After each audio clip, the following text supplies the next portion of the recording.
작년 8월 4주 연속 국내 박스오피스 1위를 기록하며 화제가 됐던 영화 기억하시나요? 세계적인 감독 크리스토퍼 놀란의 신작으로 원자폭탄의 아버지 오펜하이머의 일대기를 다룬 영화 오펜하이머인데요. 국내에서는 8월 15일 광복절에 맞춰 개봉되며 감독이 홍보차 직접 내한할 정도로 정성을 쏟은 영화가 일본에서는 개봉일조차 확정짓지 못한 채 논란이 되었습니다. 그 이유는 다름 아닌 세계 유일한 원자폭탄 피폭국인 일본 입장에선 불편한 영화라는 점 때문이었는데요. 그런데 놀랍게도 최근 이런 논란을 뒤엎고 8개월 만에 일본에서 개봉되어 화제입니다. 과연 제2차 세계대전 당시 히로시마와 나가사키의 원자폭탄 투하로 20만 명이 넘는 사망자가 나온 일본에서는 이 영화를 어떻게 바라보고 있을까요? 그 생생한 반응 살펴보겠습니다. 크리스토퍼 놀란 감독의 12번째 장편 영화죠. 원자폭탄을 개발한 미국 물리학자 로버트 오펜하이머의 일생을 다룬 영화 오펜하이머가 작년 7월 북미 개봉에 흥행에 성공했는데요. 우리나라 개봉을 앞두고 크리스토퍼 놀란 감독이 한국 팬들을 위한 자리를 특별히 마련할 만큼 한국에서도 큰 화제가 되었습니다.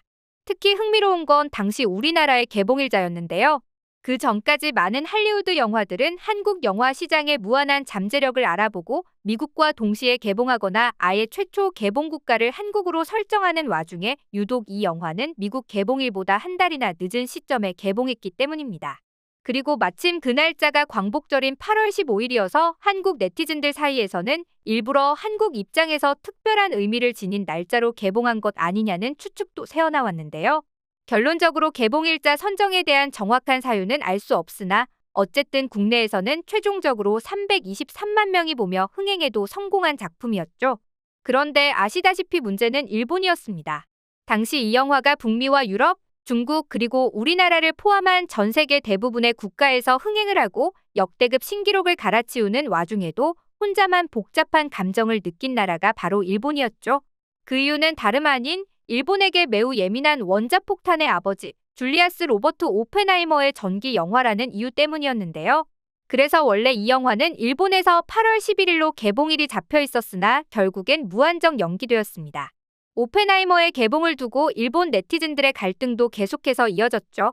당시 일본인들의 반응을 살펴보면 대체로 히로시마와 나가사키에서 핵무기로 약 21만 명이 사망했고 폭격으로 인한 방사선에 노출된 피해자 약 11만 명에 이르는 등 상처가 남아있어서 관람하기 불편했다는 반응이 대다수였는데요. 즉, 일본은 자신들의 역사에서 가장 비극적인 사건을 다룬 영화이기 때문에 개봉을 반대했던 것이죠. 무엇보다 정치적, 역사적 문제를 떠나 핵무기에 대한 여론 자체가 매우 좋지 않은 일본이기 때문에 배급사에서도 손해가 예상된다면 사실 굳이 개봉할 이유가 없다는 분석이 많았는데요. 영화의 줄거리도 일본 내에서 문제가 됐습니다. 원폭 투하 후에 히로시마나 나가사키에 참상이 그려져 있지 않은 것이 일본에서 논란이 된 것이죠. 그리고 결정적으로 이런 논란에 가장 크게 불을 붙인 사건이 있었습니다. 바벤하이머 밈이 일본인들의 분노 버튼을 제대로 눌러버린 건데요. 해당 밈은 서로 분위기가 너무 다른 바비와 오펜하이머가 같은 날에 개봉하자 재미있다며 생기게 되었는데요. 그러나 이는 일본 내에서 걷잡을 수 없는 논란에 휩싸이고 말았죠. 다름 아닌 바벤하이머의 팬아트들 때문이었는데요.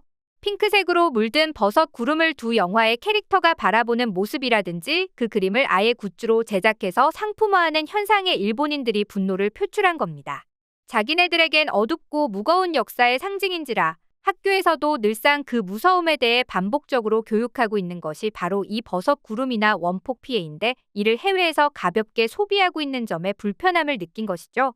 결국 이 때문에 논란이 한창 최고조에 이르렀을 당시 일본에는 공식 일본어 홈페이지는 물론 공식 일본어 자막 예고편조차 일절 공개되질 않았습니다. 이 때문에 오펜하이머는 결국 일본 개봉이 철회되고 아예 극장 개봉 없이 VOD나 블루레이로만 풀릴 가능성이 크다고 생각했죠. 하지만 최근 이런 예상을 깨는 일이 발생했습니다. 일본의 비터즈엔드라는 중소규모 배급사에서 배급권을 양도받아 2024년 개봉이 확정된 건데요. 그렇게 드디어 3월 29일 일본에서 개봉된 오펜하이머. 그리고 아니나 다를까 어느 정도 예상한 결과겠지만 현재 영화를 일본 관객들의 반응은 심하게 엇갈리고 있습니다. 일단 영화의 개봉 자체에 대해 긍정적인 평을 내린 입장을 들어보면 원자폭탄에 대한 미국과 일본의 숨겨진 시각과 감정을 보여주기 때문에 영화는 영화로만 봐야 한다는 여론인데요. 다른 한편으론 핵무기의 공포가 충분히 전달되지 않았다며 부정적인 여론도 적지 않습니다. 미국에서 아카데미상을 받은 훌륭한 영화지만 원자폭탄을 칭송하듯 묘사하고 있기 때문에 일본인으로서 보기 불편하다는 반응이죠. 하지만 지금 영화를 시청한 관객들의 반응을 일본 내 기사, 커뮤니티 등에서 찾아보면 아래와 같은 댓글들이 가장 압도적으로 많은 것을 볼 수 있는데요. 그중 몇몇 댓글들을 읽어드리겠습니다. 전쟁을 끝내기 위한 핵이 정당화된다면 모든 전쟁에서의 핵이 정당화된다. 대량 살육병기에 의한 민간인 학살은 절대 악이어야 한다. 어떠한 이유라도 정당화해서는 안 된다. 이 프로젝트에 종사한 사람들은 악마가 아닌가. 같은 백인들인 우크라이나인이 웃고 있는 것은 불쌍하다고 여기지만 원폭을 떨어뜨린 영상이 나오면 서양의 지도자가 모두 환호를 하고 박수친다. 이 원폭 투하로 수십만 명의 일본 여성과 아이가 죽은 것은 아무도 생각하지 않는다. 미국인들은 원폭은 미국에 의한 위대한 발명이며 유산이라고 진심으로 생각하고 있다. 잘못했어도 무고한 시민에 대한 무차별 대량 살육이라는 국제법 위반 행위에 대한 인식은 없고 그렇게 가르친 적도 없다. 원폭 투하가 정당했다고 하는 것은 올바르지 않다고 생각합니다. 피폭자의 대부분이 민간인이며 그 중에는 소수라도 연합국군 포로도 포함되어 있을 수 있다. 생각이 바뀌지 않으면 어쩔 수 없다. 즉 여기서 일본인들이 당시 역사를 바라보는 시각이 오롯이 드러납니다. 이는 작년 영화 개봉 때 일본들이 개봉을 반대하면서 이야기한 맥락과도 일맥상통하는 부분인데요. 즉 스스로를 흔히 전쟁 피해자 또는 순수한 원폭 피해자, 유일한 피폭국으로서의 일본으로 묘사하고 있는 점이죠. 일본의 전쟁과 식민지 지배에 직접 피해를 입은 한국이나 아시아 여러 국가들에서는 좀처럼 이해할 수 없는 부분인데요. 사실 일본이 피폭국이 되어버린 근원을 추궁하다 보면 궁극적으로는 일본이 일으킨 전쟁 때문이라는 결론에 도달하게 됩니다. 즉, 일본의 제국주의 침략이 없었다면 애초에 피폭국이 될 이유도 없었던 거죠. 하지만 일본인들은 자신들이 일으킨 전쟁이나 그에 따른 한국을 포함 아시아 국가들의 피해는 아랑곳하지 않고 오로지 자신들이 당한 피해만을 강조하고 있는 것인데요. 그러면서 더 나아가서는 피폭의 경험을 지금 일본의 번영을 위한 숭고한 희생이 됐다며 뒤틀린 논리를 펼치고 있습니다.